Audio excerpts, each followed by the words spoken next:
Pessoal, tudo bom? Aqui quem fala é o Matheus e na aula de hoje a gente vai trabalhar com os tipos de espelhos esféricos e a formação das imagens a partir deles. Então, para a gente poder entender esses espelhos esféricos, a gente precisa entender de onde é que eles vêm, quais os principais pontos e as constituições dele também. Então, quando a gente está falando de espelho, ele necessariamente vai possuir a capacidade de refletir a luz que incide sobre ele. Então, quando a gente está tratando de espelhos esféricos, eles necessariamente também precisam refletir a luz. E existe um padrão de reflexão, como a gente vai ver mais para frente. Então, como o próprio nome já diz, o espelho esférico ele vai possuir um formato esférico. Só que é necessário que esse espelho ele respeite algumas condições de Gauss. A primeira condição que ele necessita respeitar é a do ângulo de abertura. Que o ângulo de abertura dele ele não pode passar de no máximo 10 graus. Esse ângulo alfa aqui que vocês estão vendo. Além disso, então, é necessário também, a segunda condição de Gauss no caso, que os raios incidentes ao espelho eles sejam paraxiais. Então, com isso, se for respeitada essas duas condições de Gauss, a gente vai ter um sistema óptico estigmático. Então, o ponto do objeto ele vai fornecer um único ponto de imagem se respeitar essas leis de Gauss. E caso essas condições de Gauss não sejam respeitadas, o foco não vai ser um ponto, e sim uma superfície cáustica. Daí dá para ver aqui na imagem que a superfície cáustica ela tem mais ou menos essa cara. Então, para um espelho que não respeita as condições de Gauss, o foco ele não vai ser um único ponto, como a gente vai ver mais para frente. O foco ele vai representar uma superfície. Mas, como a gente vai trabalhar com os espelhos esféricos que respeitam a lei de Gauss, então a gente pode voltar para a imagem anterior. Bom, então a gente vai ter um eixo principal que vai cortar o espelho bem no meio. E o meio desse espelho que eu acabei de falar, a gente conhece como o vértice do espelho. Como a gente está tratando de um espelho esférico, se a gente tivesse essa esfera completa, ela formaria um raio, que seria essa distância aqui. Então, o raio da esfera, que a gente vai chamar de raio de curvatura, vai ser a distância entre o centro de curvatura e o vértice do espelho. A metade desse caminho vai se encontrar o foco. E esse foco vai ser um ponto caso o espelho respeite as condições de Gauss. E essa distância entre o foco e o vértice vai ser conhecida como distância focal, que é esse f menorzinho. E essa distância focal ela vai ter um valor, que vai ser a metade do raio de curvatura. Então, a distância focal vai ser igual ao raio de curvatura dividido por 2. Bom, então, já sabendo esses pontos principais do espelho esférico, a gente vai para a parte dos tipos. Então, vão existir dois tipos de espelhos esféricos. O espelho côncavo, que seria como se a gente estivesse olhando a calota esférica por dentro, então o espelho estaria dentro da calota esférica, e o espelho convexo, que é como se o espelho estivesse na parte de fora da calota esférica. O espelho côncavo, geralmente a gente usa para aproximar a imagem, para a gente ter um aumento de imagem. Então, por isso a gente tem o exemplo do objeto de pelúcia maior na frente do espelho côncavo. Já o espelho convexo, ele vai dar uma amplitude de visão maior.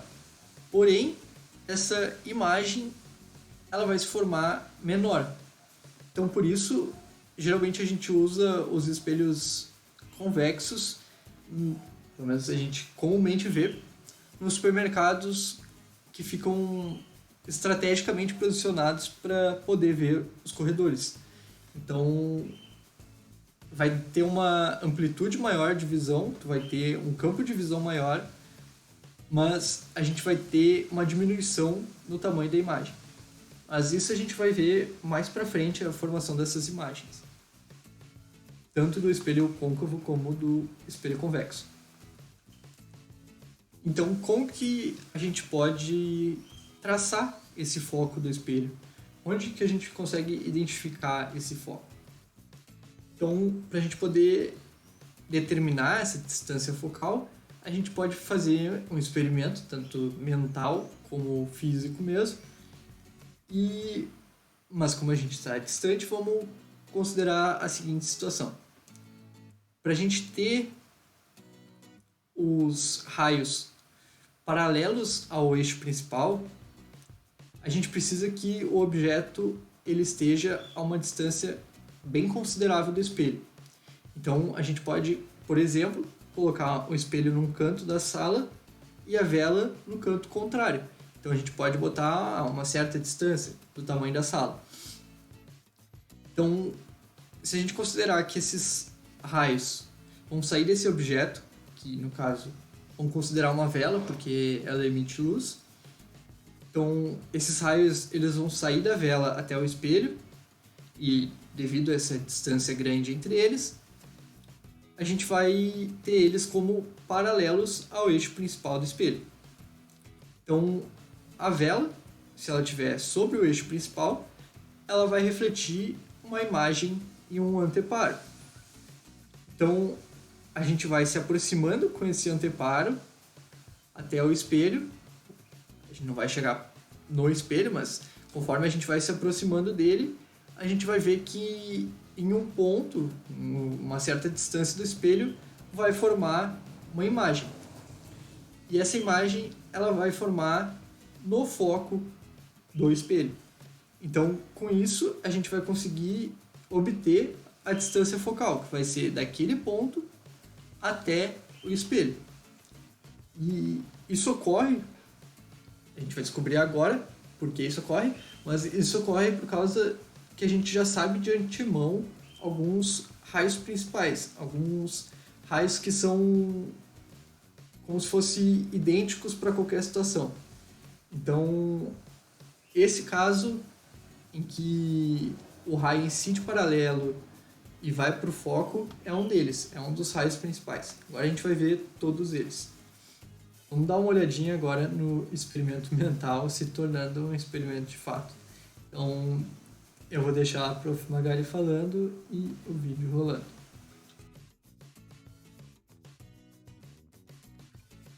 Colocando o objeto bem distante lá do outro lado da sala, a gente pode então capturar a luz que vem da nossa vela aqui no nosso espelho e procurar aqui com o anteparo o ponto que indica a mais nítida imagem possível, obtida então quando o objeto está lá distante. Quando a gente encontra essa posição, a gente mede aqui e a gente tem a informação sobre a distância focal do nosso espelho, que é de 14,5 centímetros. Um outro ponto que eu não posso esquecer de realçar é sobre o tipo de foco para cada espelho. Então a gente tem no espelho côncavo os raios paralelos que refletem e vão para o foco. Os raios paralelos ao eixo principal, que refletem e vão para o foco. Então a gente tem todos esses raios e esse foco ele volta para fora do espelho. Então esse foco ele é real, é um foco real, porque ele não está dentro do espelho.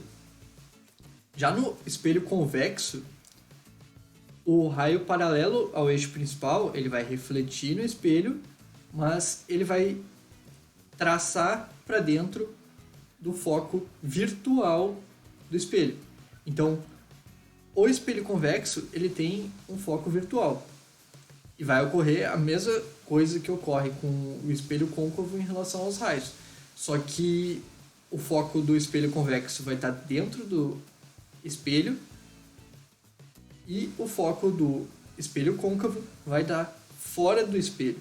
Então, por isso, o foco do espelho côncavo é real, porque está fora do espelho, e o foco do espelho convexo é virtual, porque está dentro do espelho. Vamos dar uma olhadinha agora nos raios principais, então.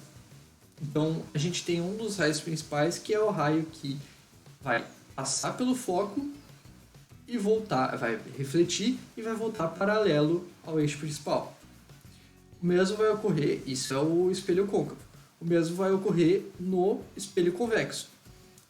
O raio, ele vem e passaria pelo foco e ele é refletido pelo espelho e volta paralelo ao eixo principal.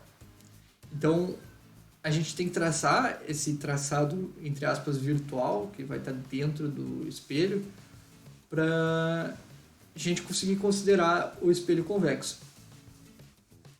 Então, além desse raio, tem o raio que vai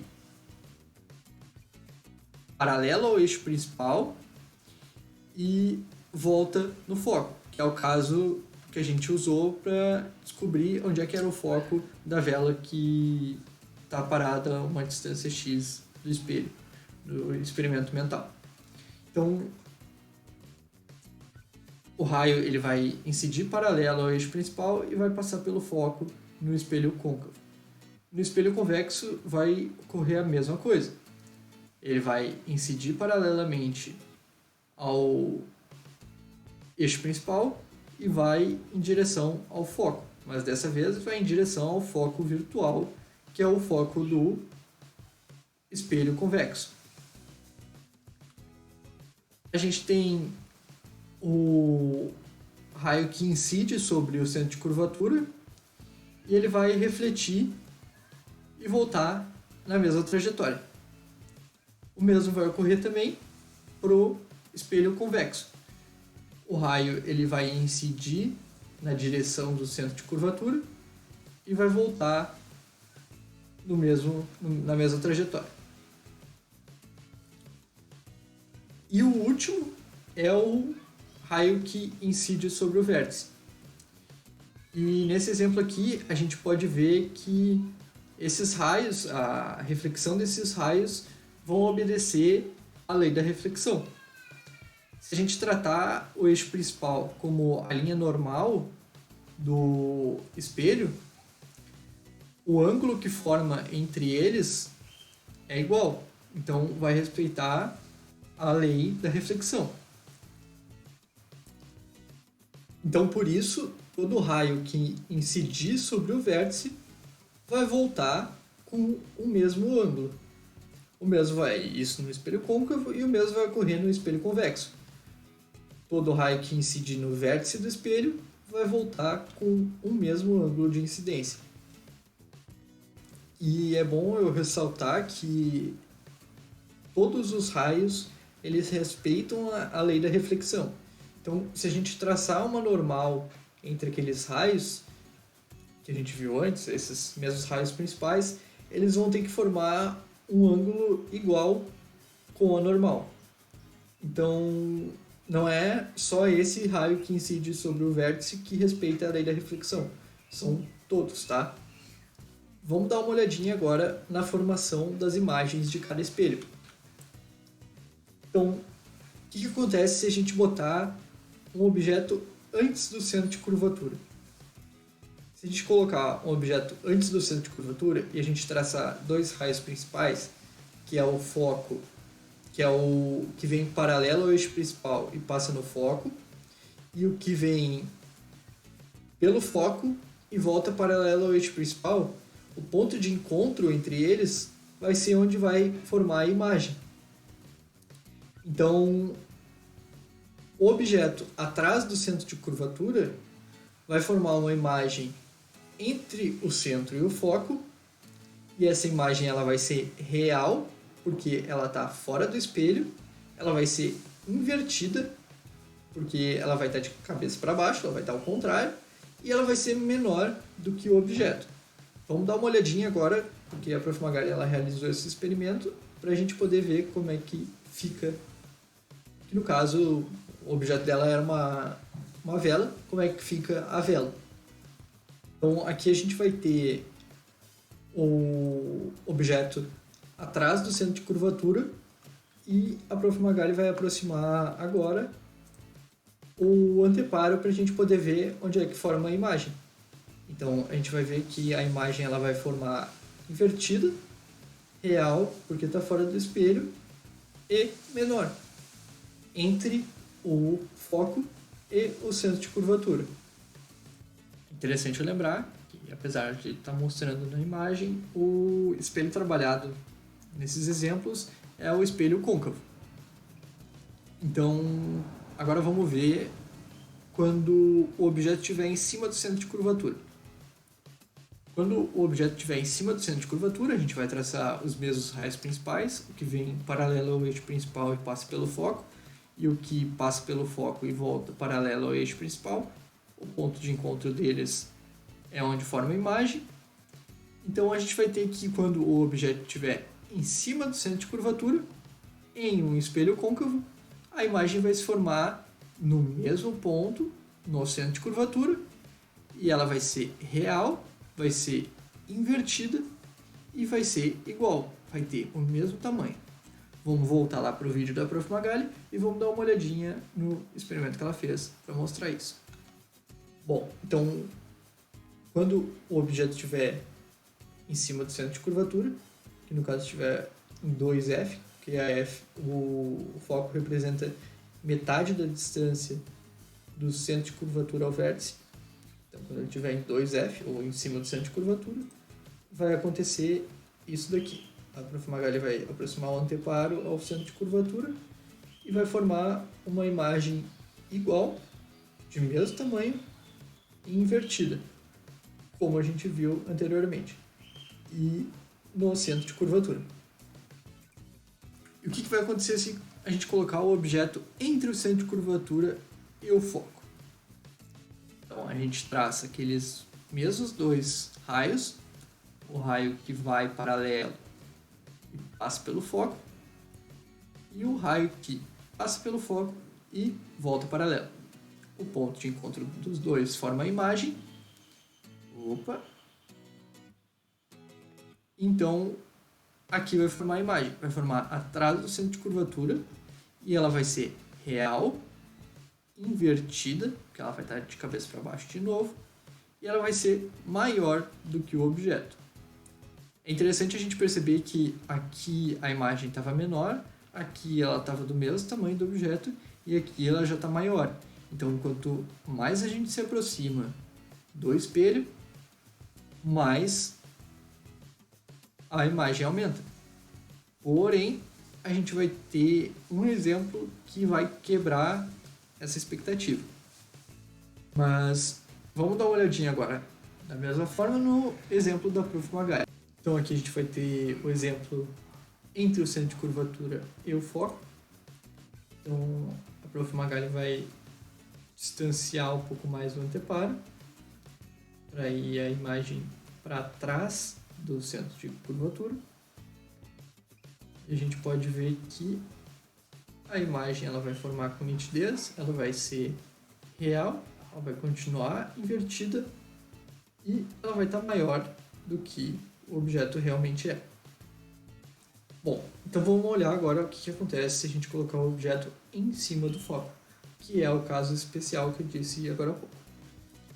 Então, se a gente tiver o objeto no foco e traçar as linhas, a gente vai ver que esses raios principais traçados, eles não vão se encontrar. Então, isso significa que eles vão percorrer uma distância muito grande e a imagem vai se formar só no infinito.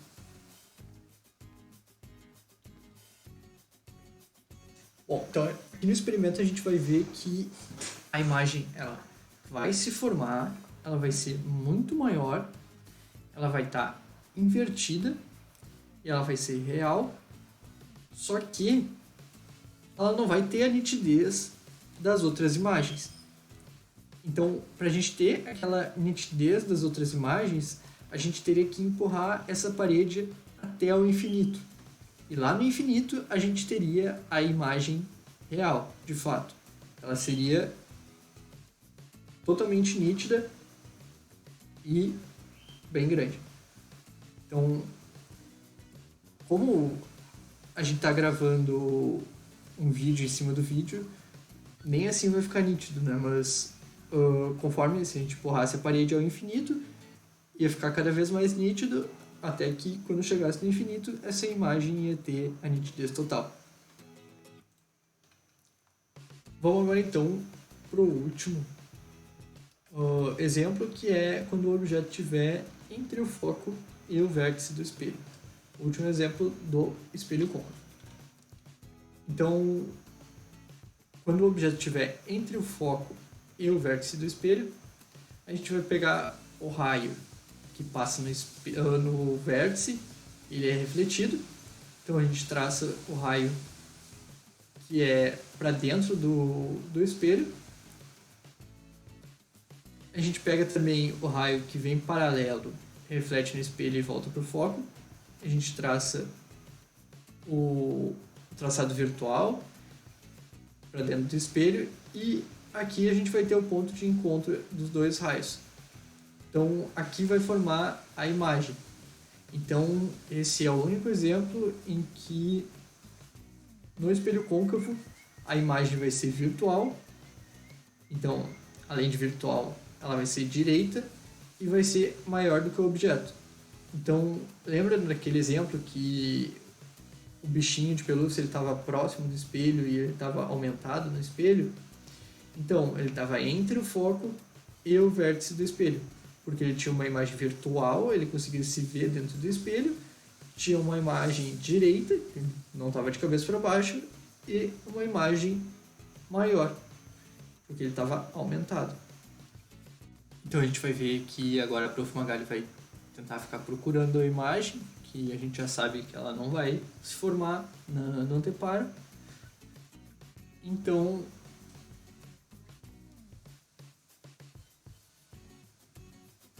vamos ver aqui. Não foi encontrado nenhuma imagem.